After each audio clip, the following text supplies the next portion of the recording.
Hello again, everyone, wherever it may be. I am Scott Blair. Nothing. Unbelievable. Oh, well, we're just going to do it without it. Still no sound. I don't understand. All right. Okay, now we have it. Now we're good. Okay, we must be on a really long delay. But anyway, I'm Scott Blair, and this is 16 Pole Racing's the horse right here. One of these days, we're going to get all this audio technical stuff figured out. But anyway, we're live from the Crosswalk, a special edition. We've got a few races we're going to go through today. My partner in the horse right here, we've been doing this for several years, Lang Whitman, the Railbird. Lang, how are you this morning? I'm doing good. How about you, Scott? I'm doing great. We're got another beautiful day here at Oaklawn. The temperatures are going to be moderate in the low 80s. It's going to be a fast track. It should be exciting. We've got two graded stakes races on the card today. And on top of that, we're going to look. Lang pick some doozies for us when it's his turn to pick. And he has chosen a state-bred optional claiming first level allowance race. So that'll be really interesting. And that's the one we're going to start with. Lang, are you ready? Yeah. Let me pull my notes out on that one right here. Okay. And I picked this one because I wanted to get your thoughts on this one. Come on now. I have mine, but I wanted to see whether how much you push back on my thoughts here. Okay, well, that's fine. Well, okay, this is the seventh race on the card today. It's Archie Breds.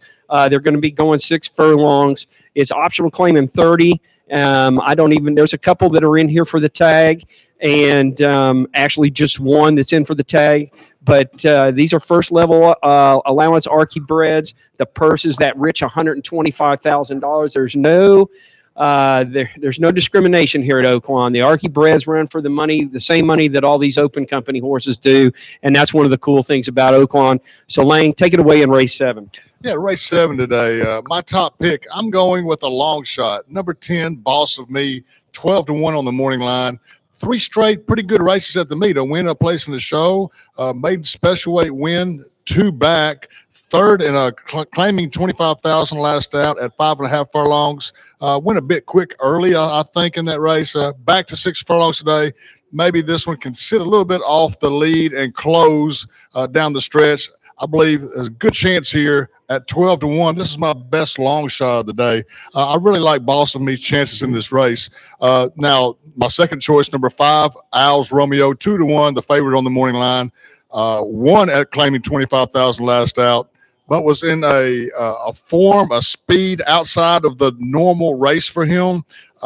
It's going to be tough to repeat that effort, I think, off the claim here. Mm-hmm. Other past races were not really better than what my top picks raced, and I think that this one is going to be over bet a little bit. I will pick it second because I respect the horse's ability. I just don't know if it's going to be able to duplicate his last race here today. And my third choice, number 1, Hicko, 4-1 on the morning line for trainer Ron Moquette.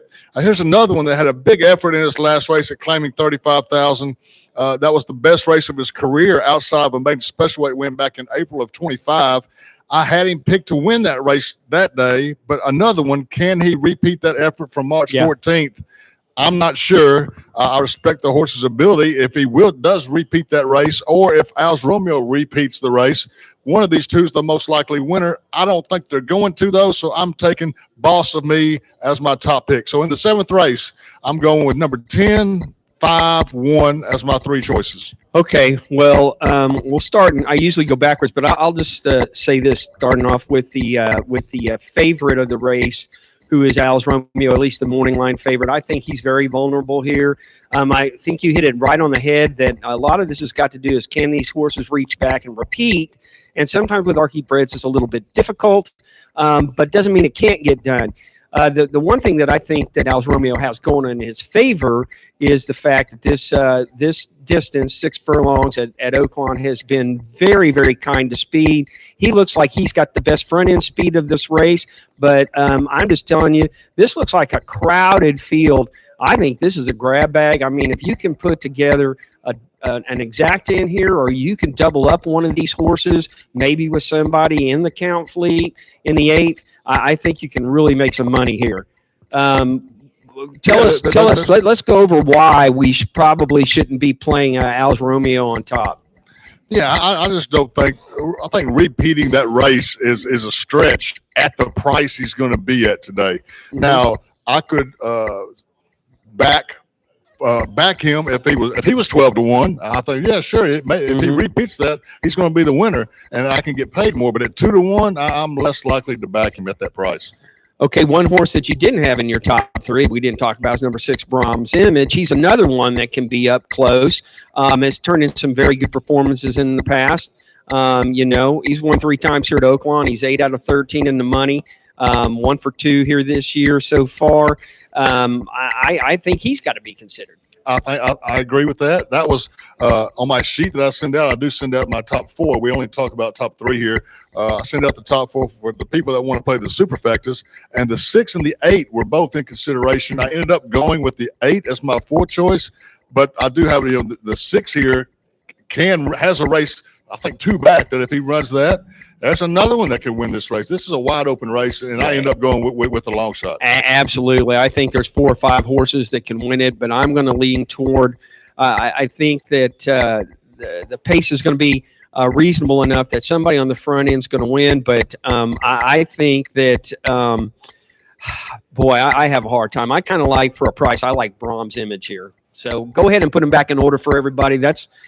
These are tough races. I don't have much else that I can say. So, this is a tough race, and that's why I wanted to see what you thought about it.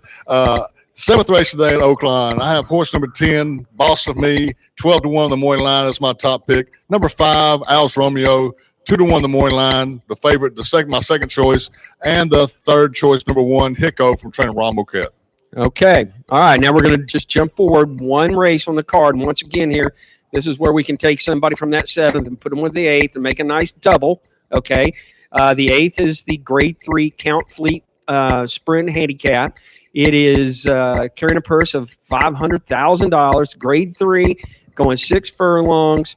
And these are horses that are 4 years old and up. And we've got horses, as you and I mentioned in our recorded podcast earlier this week. We've covered all these horses at least once, maybe more this meet. It's a recollection of some really good sprinters that are familiar with this track and have been around. Lane, go ahead. Yeah, and I go right to the favorite, number 5, Roll On Big Joe is my top pick. Winner of 3 straight, overall winner of 7 of his last 10 starts, has raced twice here at the Oaklawn meet in stakes races, the Ring the Bell and the King Cotton, won both of those races. He's worked well since his last race here at Oaklawn on February 8th. I think it's going to be tough to beat this one today. If he runs his race, he doesn't need to get caught up in there's going to be a speed duel. I think they're going to go 44 and change for the half. Yeah. He's been running around 45 and change. If he lets them go and he runs his race, this race is his today. Now, if he gets caught up in that 44 and change half, somebody's going to come from off the pace and win this race. And that might be my second choice, number 10, Tejano Twist. Here's a horse that's number 7. Yeah. Number 7, Tejano Twist, as my second choice. It's a horse that loves racing at Oaklawn. 17 starts, 16 times in the money. Loves at the 6 furlong distance. 27 starts at the distance. 25 times in the money. So this one is going to be there at the end. This one does lay back and makes a big run at the end. His last 2 races have been good enough to get there to win both those races, but he could not catch Roll On Big Joe in that February 8th race. Roll On Big Joe had enough to hold him off at the end, and I think that might be the case today if Roll On Big Joe does not get caught up early. I know you think he might. I know you like Tejano Twist. And my third choice, number 2, Tough Cash from trainer Dallas Stewart. Here's a horse that can run up near a quick pace and hold on. Maybe he's not quite good enough to win this race, but I don't think you can leave this one out of your tickets if you're going for a trifecta for sure. 12-1 on the morning line, I don't think that's going to hold either. I think it's maybe more like 6-1, but still, that'd be a good price if you can get Tough Catch to finish in your trifecta and you have him on your ticket. So my top 3 in this race, we're going 5, 7, 2. Okay, let's talk about one that you did not mention. You and I very briefly touched on this horse during a recorded podcast earlier this week, but that's number 3, Booth. It's a defending champion. He ran back in March after about a 8-month layoff, and didn't do too bad. ran a little bit on the lead with a kind of a brisk pace. Kind of just gave up the lead in the end. I say kind of. He gave up the lead in the end. Finished 3.5 back of Tejano Twist. But it was a perfect setup for Tejano Twist that day. And Booth had not ran, like I said, in 8 months. I think he's more race fit today, and he's going to hit the board. Well, Booth is going to be out front. I mean, this horse is going to run 44 and change for the half. He did that last time, and he didn't quite have enough to finish. It was hard for me not to put him in the top 3. But his last 3 races, he's got two places and a 4th. Now two of those 3 races were at the end of the summer last year. This horse was automatic here at Oakland last year. Oh, yeah. And like you said, the defending champion of this race. It was tough for me to leave it out, but I wanted to put Tough Catch in there as my 3rd choice at the price instead of Booth, and that's the way I went. Okay, let's just mention that right now, too. Now, we're going to give you these horses, and that doesn't mean that there can be some adjustments when we get closer to post time, depending on odds. I mean, if you think you got better value on somebody like Booth, that he may be the play. I just think that the race is going to be pretty contentious up front. And I'm sorry, but I just don't think Tough Catch can hang with these guys. It doesn't mean that he might not prove me wrong. It doesn't mean this may not be his kind of coming out party as far as he's going to be a stakes presence in sprints throughout the rest of the year. But I just don't think he's quite ready yet. He got away finishing second in the Whitmore, just 2 lengths off the winner, but that was a very moderate pace. And I think Maximum, Bourbon, Booth, all of these horses are going to give them, even Madhouse, it's going to be blistering up front. And so we're going to look at we're going to say Tejano Twist. That was your 2nd choice. He's the next horse. I just think this is a perfect setup for him. Yeah, it could be. I'm always a little bit leery of taking the 1-run closers in a sprint. If something goes wrong and they go 45 flat for the half, Tejano Twist is not going to get there at the end. He's going to come in 2nd or 3rd like he has in the past in some races. So he's a little bit at the mercy of the pace in this race. And the pace does look like it's going to be hot. I will admit that. I just couldn't go against Roll On Big Joe, who's been so hot over his last 10 races.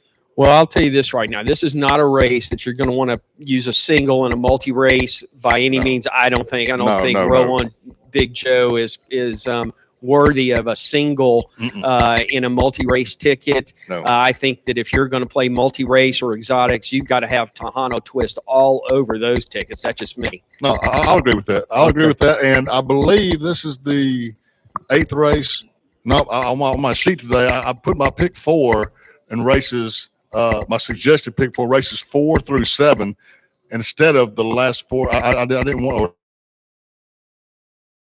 pick 5. I didn't want to mess with this race because there's too many of them. I believe that can win. Yes. So yeah, I agree with you on that. Okay. All right. And we're going to talk about Roll On Big Joe. He burned me here in the King Cotton. I faded him. I went with Wendelson that day. Wendelson is back. He knows we're not even talking about him.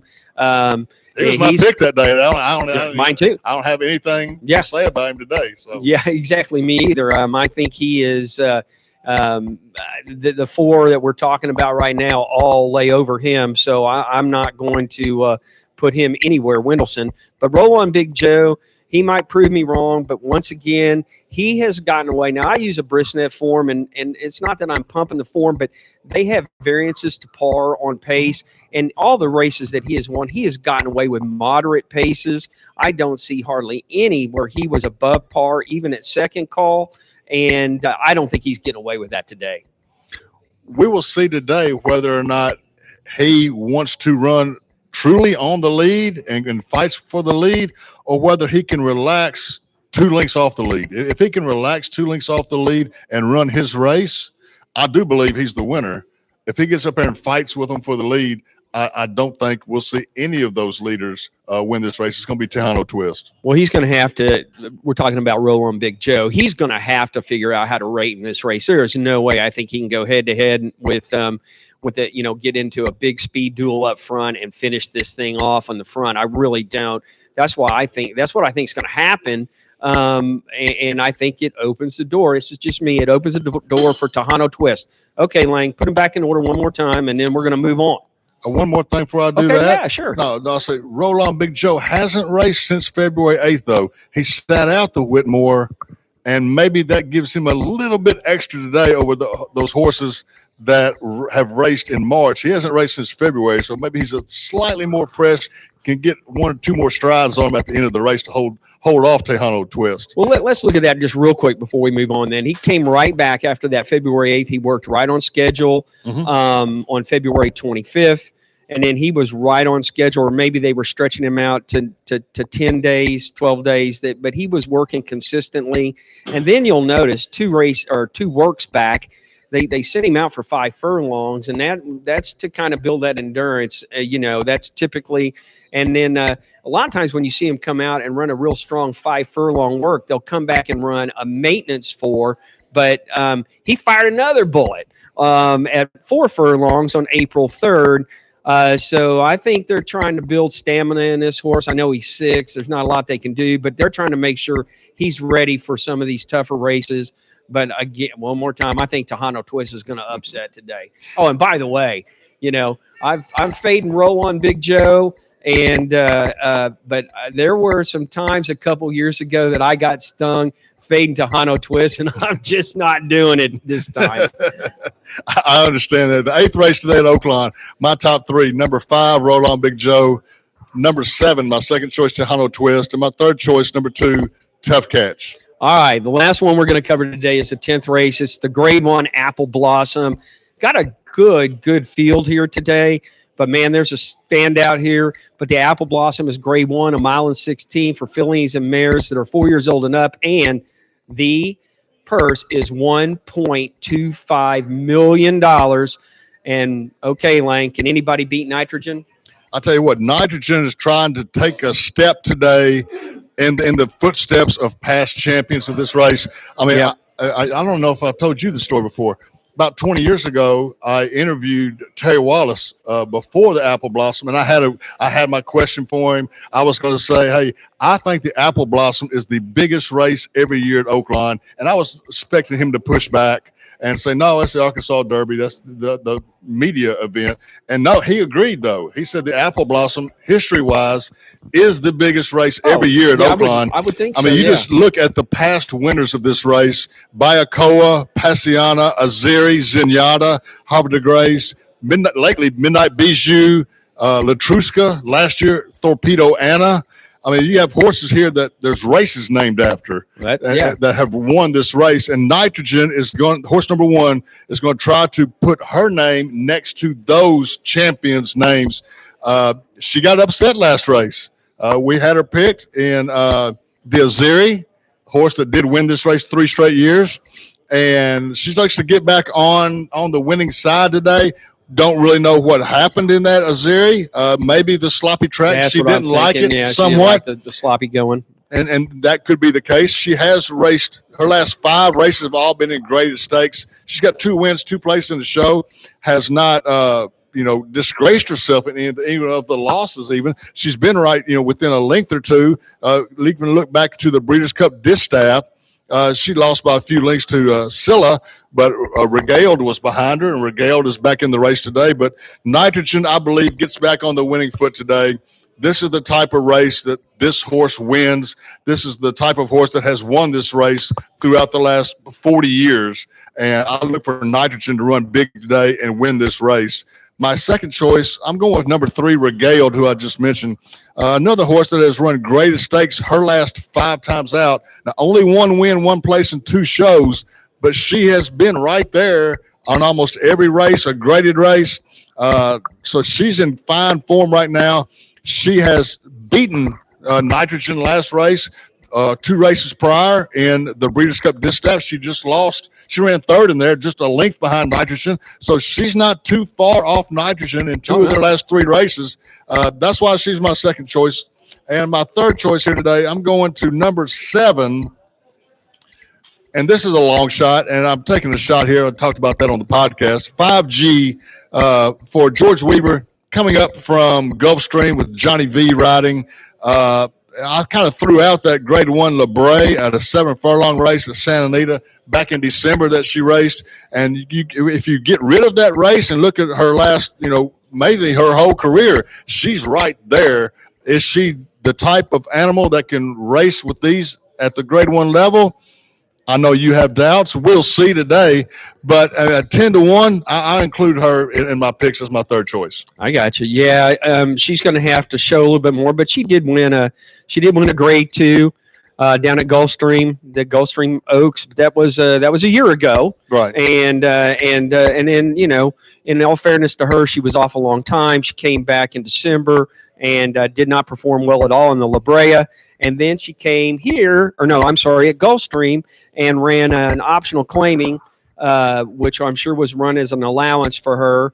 And I don't think she would have had the tag. I didn't go back and look, but she won that race with a good speed figure. So I think she might be able to do it. She did win that race with some pretty decent internal figs. And she didn't tire out. In fact, she widened the lead. So, I could see keeping her on there, but I just don't think she can win against this group.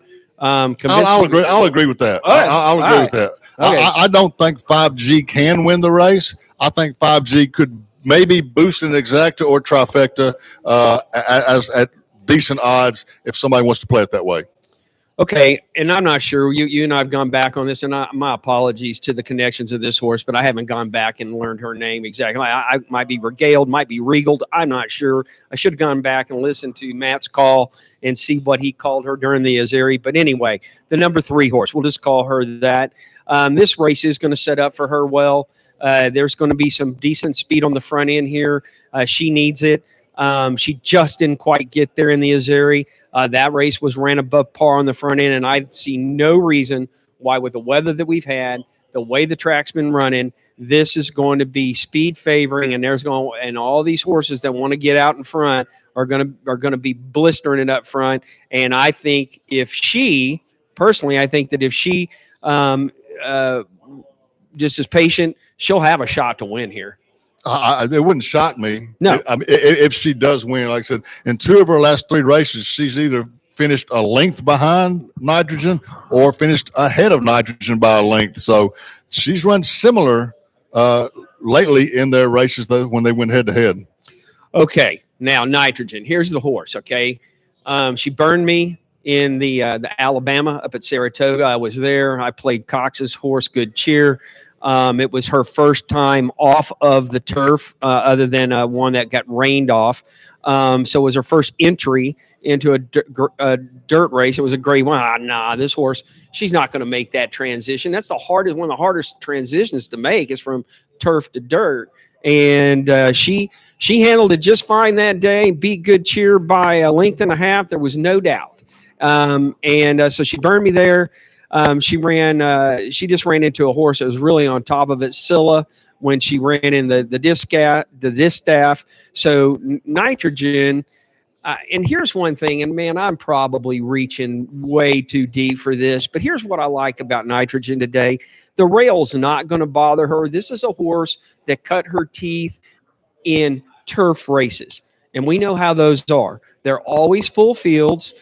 They always have these horses have to navigate their way through traffic. It does not bother her to do it. And so if she just doesn't get out real quick and gets a little, and then look who she's got riding her, Jose Ortiz. He's ridden her for life. This horse is going to be really tough to pick. And you might think I'm crazy, but boy, she could be a single. Maybe so. I mean, obviously 14 career starts, 14 times in the money, 7 wins. $2.2 million earned already, and she's in her 4-year-old year. So this is a horse that can win a Breeders' Cup Distaff at the end of the year. This is a Breeders' Cup Distaff win in your end race. I know the connections really want to win this race, not just for the purse, but to take that pressure off. Yeah. Toward the end of the year. You can build the rest of her season from the Breeders' Cup Distaff back if you get this win today. Yeah, I like it you say that. My family makes fun of me. I always like to work backwards on a clock or a calendar. I mean, just wait. But that's exactly what's going to happen. If she wins today and she's got her distaff spot secured, then they'll work backwards and just find where they think the best spots to keep her in shape, and keep her fit, and be ready to go. Of course, they're going to pick up money along the way. I think, for a horse that was a homebred to win $2.2 million, DJ Stable has just got to be ecstatic about this horse. And that's just 2 races into her 4-year-old year. Yeah.